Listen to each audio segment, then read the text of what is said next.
The Empire of Prydainina. The Prydainina Empire has grown and shrunken over many years, but none more notorious than when it was at its height. The Empire of Prydainina was at its height in 727 ADE all the way up to 750 ADE. The Empire is made into many different factions, numbering up to 25 different main factions. The Empire is made of kingdoms, democracies, theocracies, tribes, slave estates, free slave estates, and organisations which own land to the extent of where they pretty much own the entire area from which they would be classed as an actual nation, I guess, within the empire. For example, one would be the Golden Kingdom, which likes to call itself a kingdom, but is not actually a kingdom. It is actually ruled by guilds, and the guilds elect possibly the most powerful guild to represent their nation, which is how some nations are run within the world. And there are many other types, such as the Kingdom of Nara, which is kind of like a kingdom, which is ruled by a king, which was placed by the Emperor, going back 20 years of the conquest of the Nara Empire, but instead is still technically run by the corpse organisations. And it also has the Realm of the Wall, which is a realm all on its own, which is granted the most freedom out of all of the factions. Each faction has its own unique way of dealing with problems and dealing with its production, economy, military, and diplomatic solutions.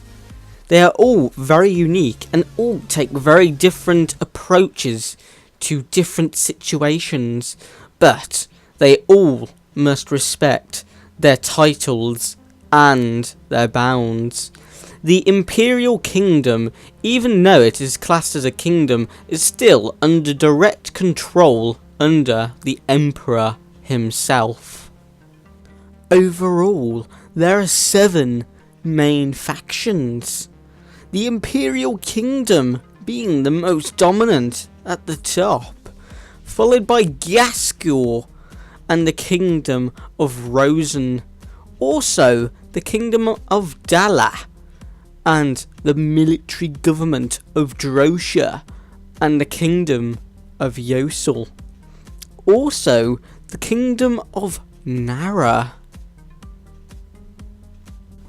Overall, these 7 nations make up the majority of the military, economy, diplomacies, and reputation of the empire. They hold the most power, and sometimes power can fluctuate between different factions. For example, Drosha and Yosel have had frequent wars, and Drosha and Yosel have pretty much traded land over the years. But when the empire was at its height, Yosel had the advantage in some areas, whereas Drosha had advantages in others.